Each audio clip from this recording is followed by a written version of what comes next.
A waitress spotted. What doctors missed and saved.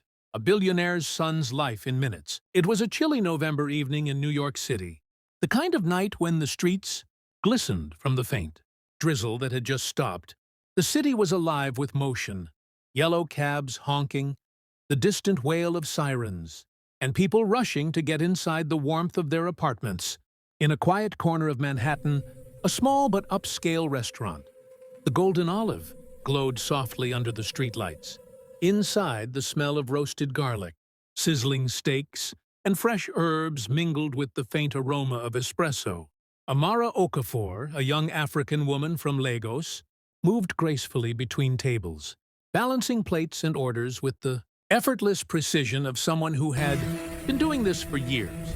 Her dark eyes were sharp and observant, taking in not just the orders but the expressions, the conversations, the subtle cues that most people overlooked. She had arrived in America 3 years ago with a single suitcase, a stubborn determination, and the hope that one day her hard work would pay off. Tonight, her shift was nearly over when the bell above the door jingled. A man in a perfectly tailored navy suit stepped inside, his presence commanding attention without effort. He was followed by a younger man, his son, perhaps looking pale, his face twisted in discomfort. Amara instinctively noticed the boy's shallow breathing and the way he held his chest. "Good evening. Table for two?" Amara asked, her voice calm and warm. The older man nodded, his jaw tight. "Yes, please. Somewhere quiet." She led them to a corner booth, the soft golden light highlighting the tense lines on their faces. As she handed over the menus, she couldn't help but watch the young man. He tried to smile, but it faltered. His hand trembled slightly as he set down the glass of water. "Are you feeling okay, sir?" she asked gently, leaning just enough to be noticed without intruding. The boy shook his head quickly. "I'm fine," he said, though his voice was thin, almost weak. Amara didn't press. Her intuition told her he wasn't fine, that something was seriously wrong. She'd learned to trust her instincts. In Lagos, she had been a nurse's assistant before leaving for America. She knew the signs. The father ordered a steak and wine for himself, while the son managed to whisper that he only wanted water. Amara left them to their meal but kept a careful eye from the distance. 20 minutes later, the young man's hand clenched over his chest. A bead of sweat ran down his temple. His breaths became shorter, faster, and more labored. He tried to speak, but only a choked sound escaped. Amara's instincts screamed at her. This was no ordinary discomfort. She grabbed her tray and moved closer. "Sir, please, can you tell me where it hurts?" she asked calmly but firmly. The father looked up, alarmed. "It's nothing, really. Just a little indigestion," he said. But his eyes betrayed his fear. Amara ignored him. "No, sir. This is serious.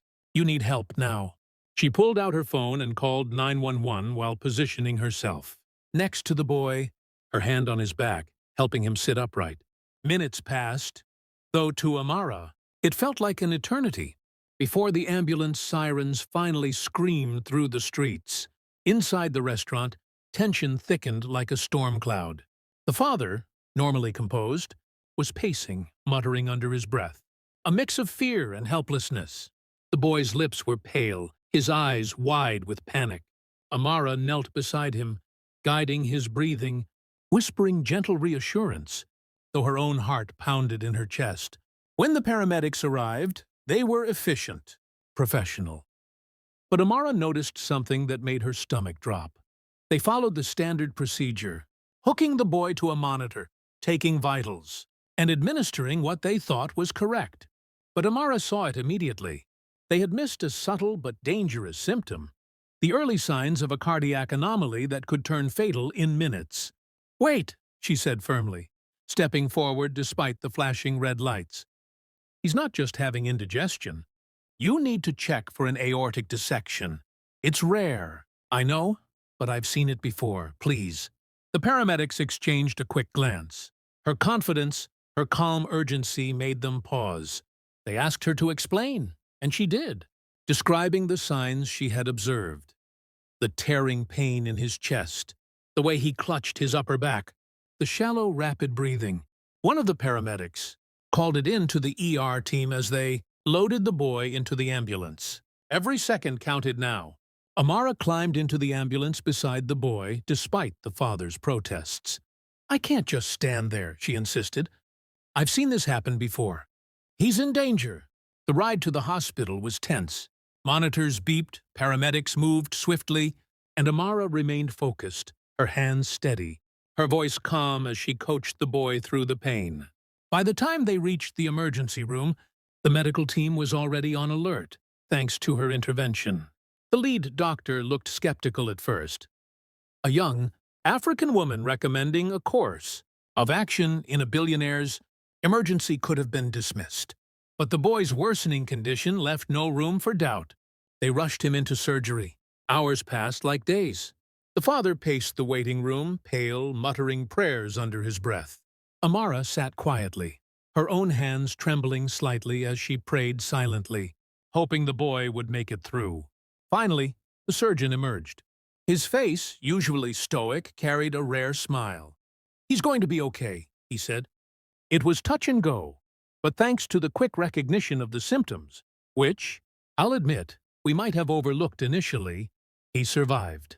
We stabilized him just in time. The father's knees nearly buckled as he turned to Amara. You saved my son's life," he said, voice breaking. Tears welled in his eyes. "I don't even know how to thank you." Amara shook her head, a small, humble smile on her face. "You don't need to thank me.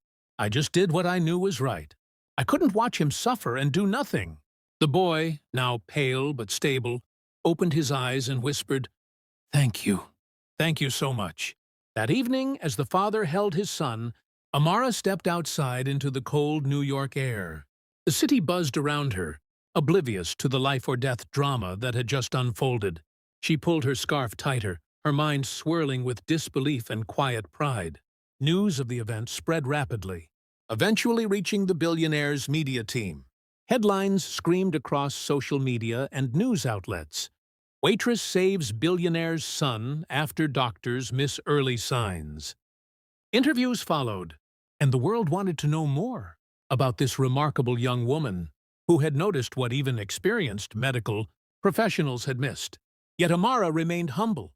She never sought fame, only justice for the young man's life. She returned to work at the Golden Olive the next day, taking orders, smiling, and quietly observing the world, knowing that sometimes the smallest act, at the right moment, could change everything.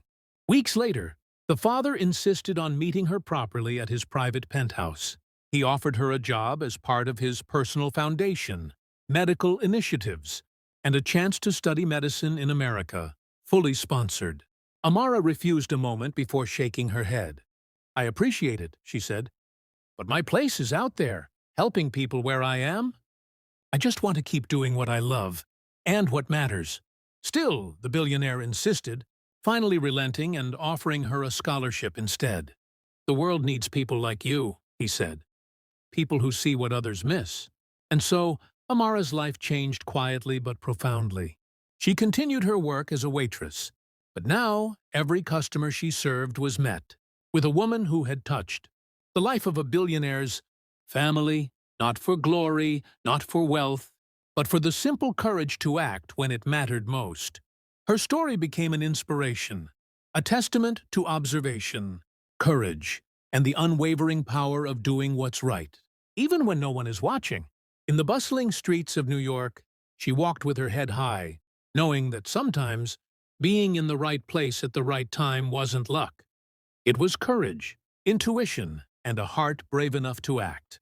If you enjoyed this incredible real-life story, don't forget to subscribe to the channel, hit the notification bell, and share this story so more people can be inspired by Amara's bravery.